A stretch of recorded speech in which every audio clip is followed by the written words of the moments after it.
आप देख रहे हैं जय न्यूज, हर खबर इन्वेस्टिगेशन के साथ। बरेली जनपद की ग्राम पंचायत मुड़िया हाफिज से नवनिर्वाचित ग्राम प्रधान मोहम्मद कमर की ओर से समस्त देशवासियों को स्वतंत्रता दिवस की दिली मुबारकबाद। जय न्यूज में सभी का स्वागत है। बरेली जनपद की ग्राम पंचायत मुड़िया हाफिज से नवनिर्वाचित ग्राम प्रधान मोहम्मद कमर सिद्दीकी जी उर्फ गुड्डू हमारे बीच हैं। आज हम बात करते हैं ग्राम पंचायत मुड़िया हाफिज में नवनिर्वाचित ग्राम प्रधान मोहम्मद कमर सिद्दीकी जी से। ये ग्राम पंचायत स्तर पर उनके विकास के मुद्दे क्या क्या हैं, क्या क्या प्राथमिकताएं रहेंगी। निवर्तमान ग्राम प्रधान निर्वाचित होने के बाद जो कि भोलीपुरा क्षेत्र से क्षेत्र पंचायत अध्यक्ष के प्रबल दावेदार रहे। इसके बाद में लोगों द्वारा ये भी बताया गया कि ये युवा कर्मठ व्यक्ति हैं जिनकी आगामी विधानसभा चुनाव में समाजवादी पार्टी से प्रबल दावेदारी के रूप में उम्मीदवार भी रही है। आज हम बात करते हैं नवनिर्वाचित ग्राम प्रधान मोहम्मद कमर अली जी से। प्रधान जी, जय न्यूज में आपका स्वागत है। सबसे पहले तो हम ये जानना चाहेंगे कि ग्राम पंचायत स्तर पर चुनाव जीतने के बाद आपके विकास के मुद्दे क्या क्या रहेंगे, क्या क्या आपकी प्राथमिकता है। देखिए, मैं चुनाव में आया हूँ या मैं अपना ठीक ठाक अच्छा सा बिजनेस कर रहा था दिल्ली में। जी, चुनाव में आने का मतलब, राजनीति में आने का मतलब है सबसे पहले मुद्दा विकास का, जी, रोजगारी का। मैं ये देख रहा हूँ, अभी आप आए होंगे शायद अटामांडा से, पहले दोहरा हुआ आए होंगे, फिर जी, जी, जी, कितनी जर्जर स्तर वो है, रोड की स्थिति है कि अगर यहाँ से अटामांडा तक आपको जाना पड़े तो कम से कम 1 घंटा लगता है। वैसे ही हमारी ग्राम पंचायत में आप देखें तो विकास के लिए बहुत पैसा आया, मैं देख रहा हूँ अभी जी, हुआ कुछ नहीं जी, अभी हमको पिछले साल 2 साल हो गए करीब जी, हमारे गांव के लिए स्पेशल ग्रांट मिला है 6 करोड़ समथिंग का। जी, गवर्नमेंट ने बहुत ध्यान दिया है। जी, खासतौर से मुड़िया हाफिज 3 गांव हैं ऐसे जनपद में जिन पे गवर्नमेंट ने अच्छा ध्यान दिया है और उसके लिए स्पेशल ग्रांट इशू किया। मैं उस स्पेशल ग्रांट में से करीब 1.5 करोड़ रुपए अभी हमारे अकाउंट में, ग्राम निधि अकाउंट में आ भी चुके हैं और उसके करीब 50 लाख रुपए के टेंडर मैंने परसों पास भी करा दिए। मैंने गांव वालों से वायदा किया था कि अगर आप मुझे प्रधान बनाएंगे तो मैं आपकी एक भी नाली, एक भी गली, एक भी रोड कच्चा नहीं छोड़ूंगा। हर नाली पक्की होगी, हर खलंजा पक्का होगा, हर रोड पक्का होगा। तो वो मैंने स्टार्टिंग कर दी है। करीब 50 लाख रुपए के टेंडर हो गए हैं। कल परसों जो भी है 1-2 दिन में इस काम स्टार्ट हो जाएंगे और उसके बावजूद भी अभी 50 लाख के टेंडर होने के बाद 1 करोड़ रुपए और पड़ा हुआ है। बहुत जल्द उसके भी टेंडर कराने वाला हूँ मैं। और इन 5 सालों के अंदर मैंने जो लोगों से वायदा किया था वो पूरा वायदा करूँगा। हर गली को, हर नाली को पक्का करूँगा। गाँव में जिनकी स्थिति बहुत जर्जर है, लोग बहुत गरीब तबके के भी हैं, जिनके पास आवास नहीं है, रहने के लिए झोपड़ी में रह रहे हैं, उनके लिए भी मैं कोशिश करूंगा और इंशाल्लाह काम भी करूंगा, क्योंकि मैं सिर्फ विकास के लिए आया। प्रधान जी, इसके बाद जानकारी मिला है, कुछ लोगों द्वारा ये भी चर्चा है कि क्षेत्र पंचायत अध्यक्ष पद के प्रबल आप दावेदार रहे जी। इसके बाद आगामी विधानसभा चुनाव में आपकी क्या तैयारियां चल रही हैं।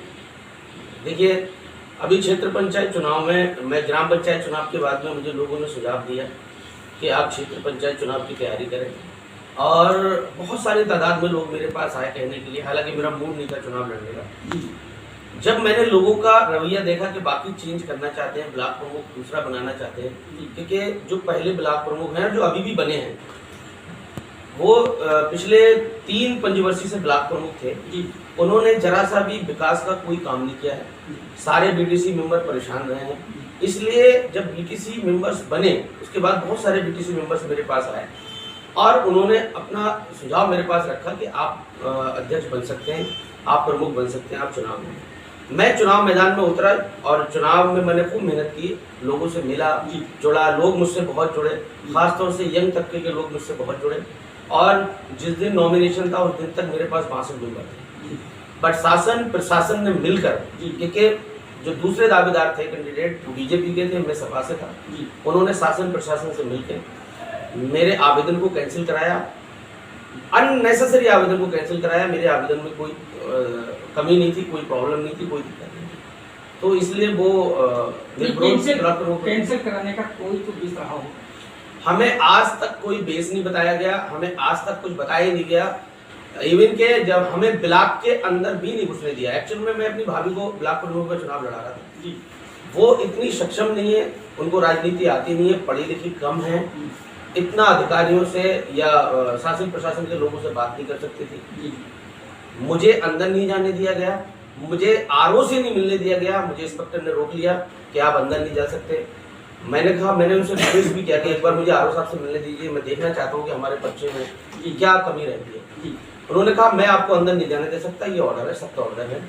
तो मैंने कहा आप पूछ के बता दीजिए। वो आरओ साहब के पास गए, उन्होंने पूछा इंस्पेक्टर साहब ने कि आपसे वो मिलना चाहते हैं, एक बार आप मिल लीजिए। उन्होंने सीधे मना कर दिया कि हम किसी से नहीं मिलेंगे, वो हम लिस्ट लगा देंगे। 4:05 पे उन्होंने लिस्ट लगाई और लिस्ट लगाने में उसमें उन्होंने रीजन दिया कि उसमें प्रस्तावक की साइन नहीं थी। मेरे पास आज भी कॉपी पड़ी हुई है उस फॉर्म की।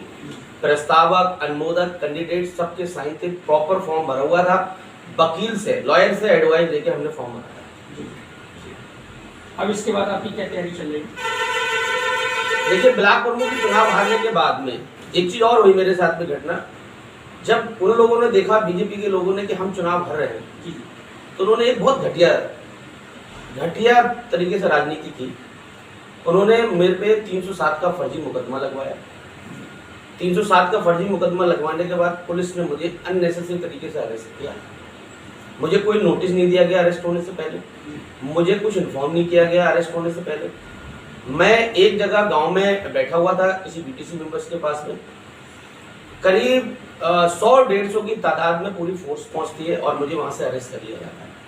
अरेस्ट करने के बाद में जब मैं पूछता हूं उनसे मुझे किस केस में अरेस्ट किया जा रहा है, क्यों अरेस्ट किया जा रहा है, तो मुझे बताया नहीं जाता, मुझे लेके आ जाते हैं थाने के अंदर। जब मैं इंस्पेक्टर से बात करता हूं कि मुझे किस केस में अरेस्ट किया गया, मुझे नहीं बताया जाता है। रात के 1 बजे मुझे बताया जाता है कि आपके 307 का मुकदमा है और आपको जेल भेजा जाएगा। मुझे सुबह ही करीब 10-11 बजे के बाद मुझे जेल भेजा गया। मैंने अपनी जमानत कराई, मेहनत करी, 1 हफ्ते में मैं जेल से निकल के आया। उसके बावजूद भी मैं ब्लॉक प्रमुखी की सीट का प्रबल दावेदार था, मैं अच्छे मार्जिन से सीट को जीत रहा था।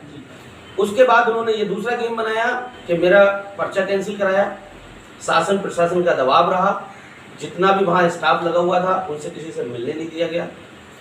अभी प्रक्रिया ये चल रही है पूरे क्षेत्र में। देखिए, हमारी ब्लॉक में करीब 2 लाख वोट है हमारे ब्लॉक के अंदर। भोजीपुरा विधानसभा की बात नहीं कर रहा हूँ, और ज्यादातर मैक्सिमम वोटर यंगर्स हैं।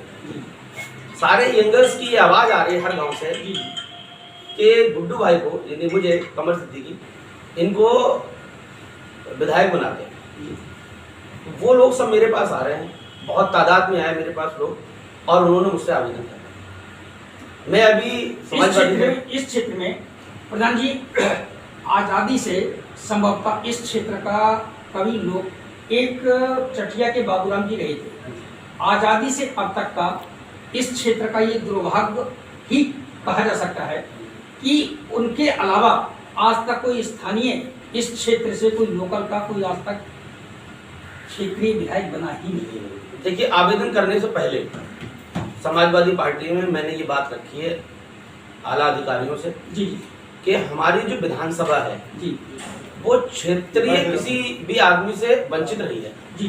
आज तक, आजादी से आज तक, अभी तक सिर्फ आप बता रहे हैं एक, मेरी नॉलेज में तो नहीं था जी, एक विधायक रहे हैं क्षेत्रीय, वरना अभी तक भोजीपुरा विधानसभा में कोई क्षेत्रीय विधायक नहीं रहा है। बरेली जनपद की इकलौती भोजपुरा विधानसभा एक ऐसी सौतेली विधानसभा है कि आज़ादी से एक बार के बाद बाबूराम जी चठिया से रहे थे, अब तक किसी भी दल ने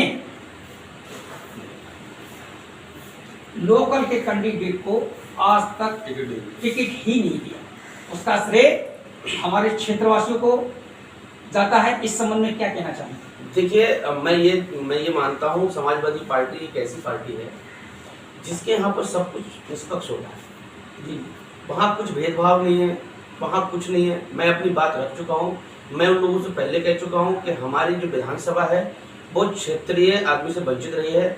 आप हमारी जनता की भी ये आवाज़ है कि हमारे क्षेत्र का विधायक होना चाहिए।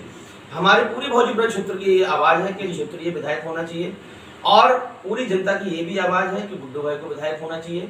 लोग मुझे समर्थन कर रहे हैं, मेरे पास आ रहे हैं, मुझे लोग बुला भी रहे हैं अपने यहाँ। मैं उन लोगों के पास जा रहा हूँ, सुन रहा हूँ। बहुत परेशान लोग हैं, जो भी विधायक आज तक बने हैं, लोगों से वो मिलते नहीं है, लोगों के पास आते नहीं है। बरेली सिटी में रहते हैं या लखनऊ में रहते हैं, लोग बहुत परेशान रहते हैं, उनके कार्य नहीं हो पाते हैं। पूरी विधानसभा में आप घूम के देख लीजिए, हर एक रोड की स्थिति बहुत खराब है। मोहम्मद कुमार भाई, एक जानकारी ये चाहेंगे, यदि समाजवादी पार्टी ने इस 120 भोजपुरा विधानसभा क्षेत्र से यदि आपको प्रत्याशी घोषित किया, तो आने वाले समय में आपकी क्षेत्रीय नागरिकों के लिए क्या क्या प्राथमिकता रहेगी इस क्षेत्र के लिए? देखिए, हमारे यहाँ पर देखिए, मैं सिर्फ अपनी भोजपुरा की बात नहीं कर रहा हूँ, पूरे इंडिया में यंगर्स की बहुत खतरनाक स्थिति है जी, बहुत बुरी स्थिति है। MBA करे हुए बच्चे, MBA करे हुए लड़के, मैंने ये देखा है, मेरा दिल रोता है देख के कि इतना पढ़ लिख के बाद कितनी मेहनत से उनके माँ बाप ने उनको पढ़ाया होगा, लिखाया होगा, कैसे कैसे मेहनत करके पैसे इकट्ठे करके उनको पढ़ाया होगा।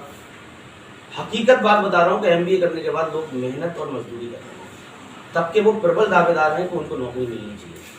अच्छा, राजनीति में आने का आपका प्रमुख उद्देश्य क्या है?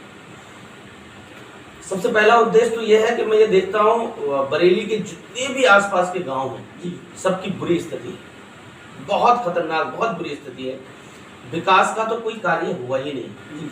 दूसरी चीज, रोजगार की बहुत बड़ी कमी है, बहुत ही ज्यादा। खेतों में जाके कुछ कमा लें, कर लें, वो हो जाता है, उसके अलावा रोजगार तो यहाँ है ही नहीं। मेरे सबसे मेन 2 मुद्दे हैं, हर रोड, हर गली, हर नाली, हर खरंजा पक्का होना चाहिए जी, ठीक है। विधानसभा के अंदर हर एक युवा जो पढ़ा लिखा है उसको अच्छी नौकरी मिलनी चाहिए।